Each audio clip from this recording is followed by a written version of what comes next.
Et si l'une des meilleures suites d'Alien n'était pas un film? Et si l'histoire de Ellen Ripley, la grande héroïne de la saga, ce n'était pas uniquement les 4 films cultes? Et si Alien Romulus avait piqué ses meilleures idées à un autre épisode de la franchise? Vous savez sûrement où je veux en venir, on va parler de Alien Isolation.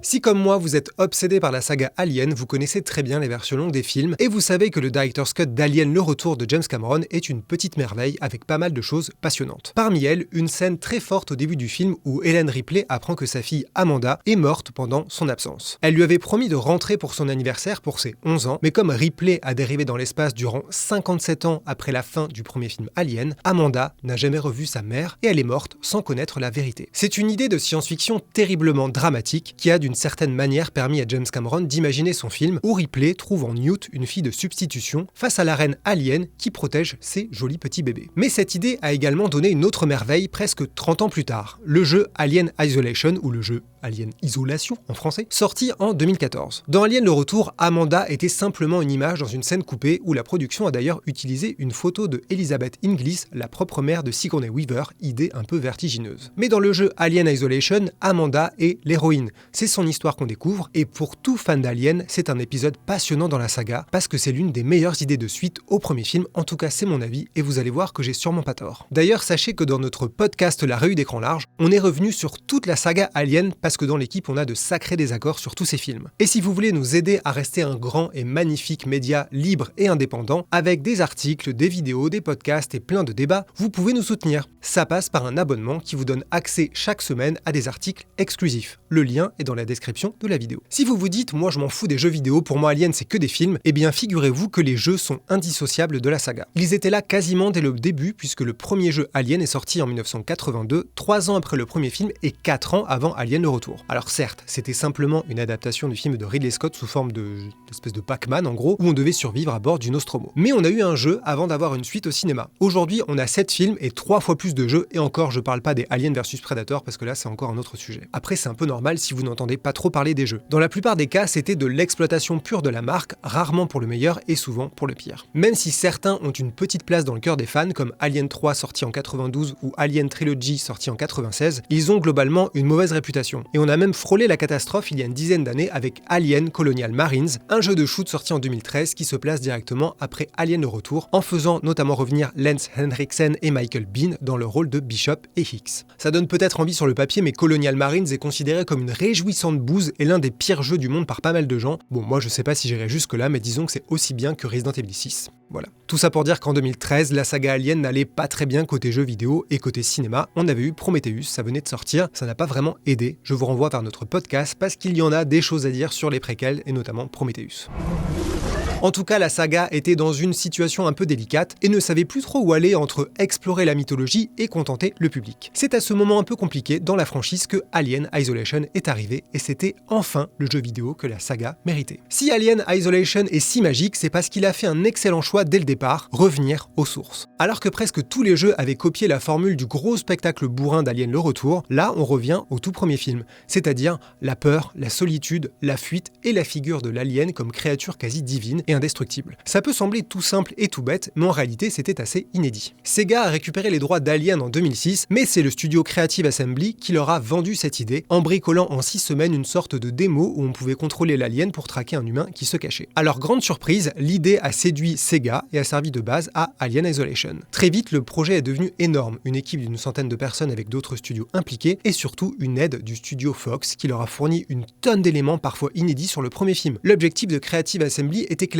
se rapprocher au maximum des lumières, des couleurs, des textures, des décors, des accessoires, de tous les détails possibles et imaginables du premier film Alien. C'est là qu'ils ont fait un autre choix radical qui est tellement bien que Alien Romulus l'a copié. Étant donné que Alien Isolation se déroule en 2137, c'est-à-dire 15 ans après le premier Alien et 42 ans avant la suite Alien le retour, ça n'aurait eu aucun sens d'avoir une technologie super futuriste avec des hologrammes et compagnie. La technologie des premiers films Alien reflète la science-fiction de l'époque, donc aujourd'hui elle semble évidemment désuète et dépassée. Alien Isolation a donc opté pour le rétrofuturisme, c'est-à-dire un futur qui renvoie à notre passé. Dans le jeu, on a ainsi des écrans, des claviers, des ordinateurs, des appareils qui renvoient aux années 70 et 80. Là, on pourrait se dire que c'est du simple fétichisme ou un effet nostalgie facile à la Stranger Things. Sauf que non, c'est intimement lié à l'ADN de la saga, où la technologie joue un rôle central dans le premier film avec notamment Mother et tous les mécanismes super old school. Et dans Alien Isolation, ce rétrofuturisme va en réalité dicter le tempo du jeu et donc le tempo de l'horreur. Car dans le jeu, tout est compliqué. Pour ouvrir une porte, il faut activer manuellement des leviers ou utiliser ce foutu synthoniseur. Pour fouiller dans un ordinateur, il faut d'abord regarder des animations d'un autre temps. Pour activer un bouton, il faut vraiment appuyer dessus pour le presser. Bref, dans Alien Isolation, le temps existe et il y a un certain poids aux choses. On le subit, mais ça nourrit la peur parce que les développeurs ont pris soin de faire exister la moindre action, que ce soit dans le gameplay, les animations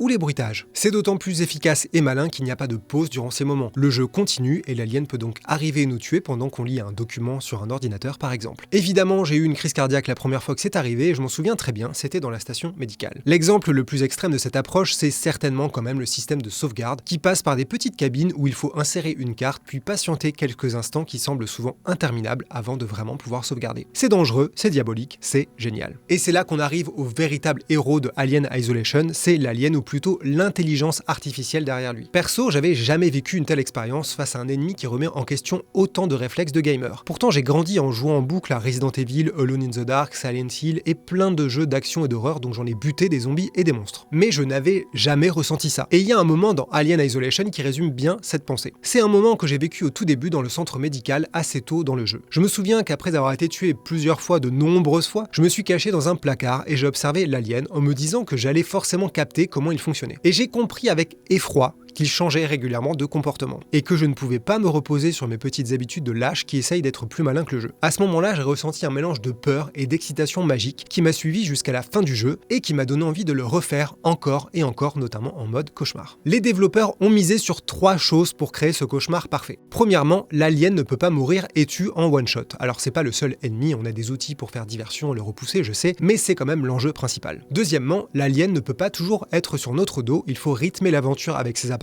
mais aussi son absence. Et troisièmement, il faut une certaine part de hasard et d'imprévu, ou en tout cas l'illusion de telles choses, et ne pas se reposer sur de simples scènes et jumpscares qui sont scriptés. Ces 3 ingrédients réunis sont l'identité d'Alien Isolation, et c'est pour ça que tout le monde a des expériences sensiblement différentes, même en jouant au même niveau de difficulté. Par exemple, il y a pas longtemps, j'ai regardé quelqu'un découvrir le jeu pour la première fois, et elle a été tuée juste après la première apparition de l'alien devant la navette. Moi j'ai fait le jeu 3 ou 4 fois, je n'avais jamais eu ça, donc merci à cette personne qui se reconnaîtra, parce que ce moment, c'était génial. L'intelligence artificielle de l'alien est un cas passionnant qui fonctionne avec 2 têtes pour ainsi dire. Pour expliquer grossièrement, on a d'un côté une IA omnisciente qui sait tout le temps où on est, qui peut contrôler l'alien pour l'envoyer en mode actif ou passif, et qui doit gérer le niveau de stress du joueur. Et de l'autre, on a l'IA de l'alien lui-même. Le rôle de l'IA omnisciente est d'espacer les rencontres, gérer l'attention et filer des indices à l'IA de l'alien pour l'aider à nous traquer mais sans trop lui en dire. C'est pour ça que le xénomorphe est si souvent dans notre zone à nous chercher. Il sait qu'on est là et il doit nous trouver. Et c'est ça qui le rend terrifiant. C'est comme un animal qui chasse. Quand on l'observe depuis une cachette, ce que j'ai fait évidemment des dizaines de fois, on peut projeter plein de peur sur lui et imaginer qu'il tend l'oreille, qu'il hésite et qu'il revient sur ses pas pour vérifier un truc. Bien sûr, là j'ai fait une version très simplifiée de l'intelligence artificielle. L'alien a aussi tout un tas de compétences qui sont débloquées au fil du jeu pour donner l'impression qu'il apprend et qu'il reste une menace grandissante. Mais en gros, faut se dire qu'ils ont fait un travail énorme et absolument passionnant. C'est grâce à ça qu'on a un xénomorphe qui nous ramène au premier film quand tout l'équipage du Nostromo se retrouvait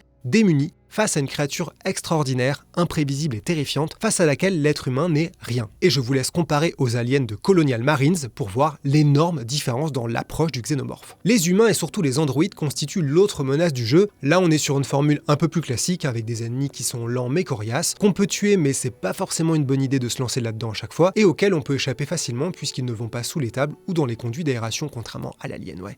Un jeu entier avec des droïdes ça aurait sûrement été très chiant, mais ici pour varier le plaisir, ça marche vraiment très bien, d'autant qu'ils permettent de vraiment rythmer l'aventure tout en renvoyant très bien à l'angoisse face à Ash dans le premier film Alien. C'est grâce à eux qu'on peut respirer un peu avant de retrouver l'alien, sauf dans les moments où on a le xéno et les robots en même temps, là c'est le chaos et c'est génial. C'est ici qu'on peut saluer un autre choix absolument génial de l'équipe, c'est la vue à la première personne. Ils avaient au départ envisagé une vue à la troisième personne et on peut trouver une vidéo démo de cette version. Mais c'était un jeu complètement différent.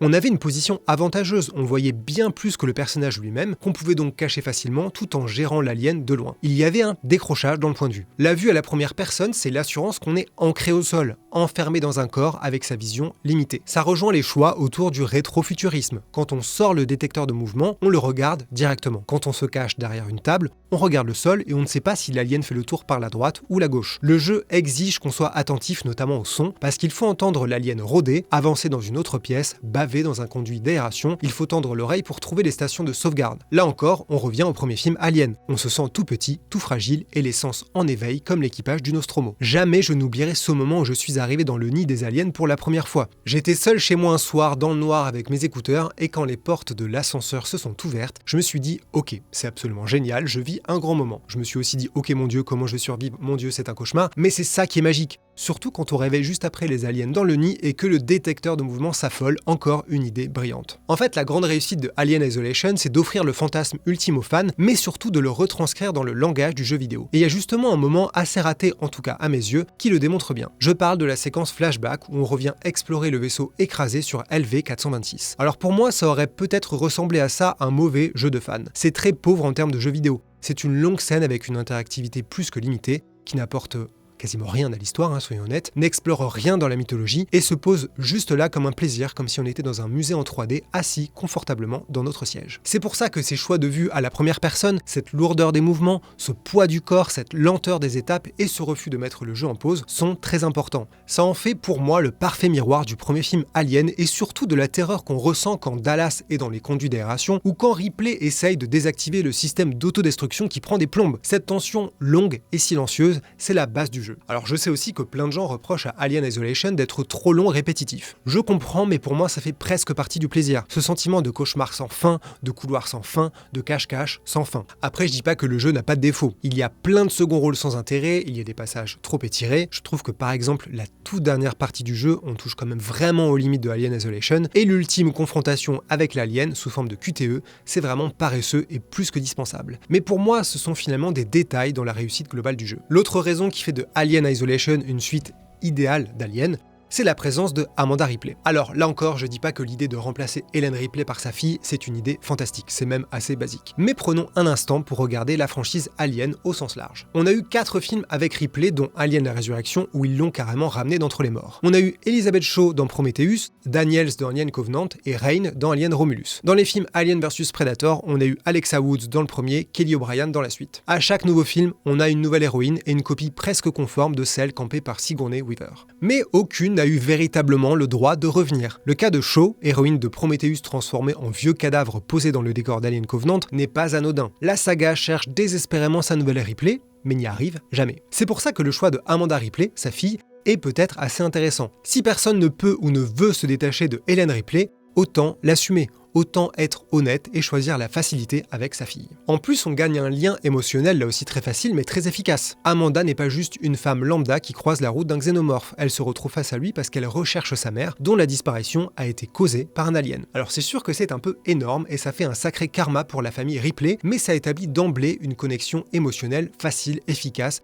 est vraiment intéressante. Et c'est pas si absurde d'un point de vue thématique puisque les liens du sang, parfois symboliques, sont au centre de la saga Alien. Alien de retour avec Newt, Alien la Résurrection où Ripley est la maman du newborn, Alien Romulus avec Rain et son frère Andy le robot, avec en face les Xénos qui sont organisés autour de leur reine. En fait, on a d'un côté des sortes de familles humaines, que ce soit l'équipage du Nostromo, la micro-société de la prison d'Alien 3, les mercenaires d'Alien 4 ou les couples de Alien Covenant, et de l'autre, la famille des aliens, avec leur nid, leur société, etc. On voit bien que cette idée d'instinct de protection, d'union, de survie de l'espèce, c'est omniprésent. Donc finalement, la fille de Ripley elle-même, c'est tout bête, mais c'est pertinent. Et Amanda a beau être un personnage fonctionnel vraiment très simple, elle représente un bon équilibre peut-être entre le recyclage et la nouveauté. Parce que si on compare au DLC Crew Expendable et Last Survivor, on voit bien quel jeu Alien un peu trop facile et un peu trop fanservice on aurait pu avoir. Parce que dans les deux, on rejoue tout simplement des scènes du premier film. Dans Crew Expendable, on joue Ripley, Dallas ou Parker dans ce moment inoubliable où il faut aller débusquer dans les conduits d'aération l'alien. Et dans Last Survivor, on rejoue la fin, juste après que l'alien a tué Lambert et Parker. On joue Ripley, on doit aller activer le système d'autodestruction et s'enfuir. s'enfuir. Là on est vraiment dans l'option casse-gueule pour moi. Alors ok, on fait plaisir aux fans, on leur permet de rejouer des scènes du premier film ou presque, mais on est dans un tout petit espace qu'on a créé artificiellement ou qu'on a rallongé pour les besoins du jeu. Ça se voit encore plus dans Crew Expendable qui rajoute une péripétie au premier film. Donc ça n'a pas beaucoup d'intérêt pour moi, ça ne peut rien raconter, et là pour le coup, c'est à mes yeux une forme de fétichisme pas très intéressante. Et quitte à faire des DLC, autant faire les excellents modes survie, l'abri et contact perdu parce que délicieux.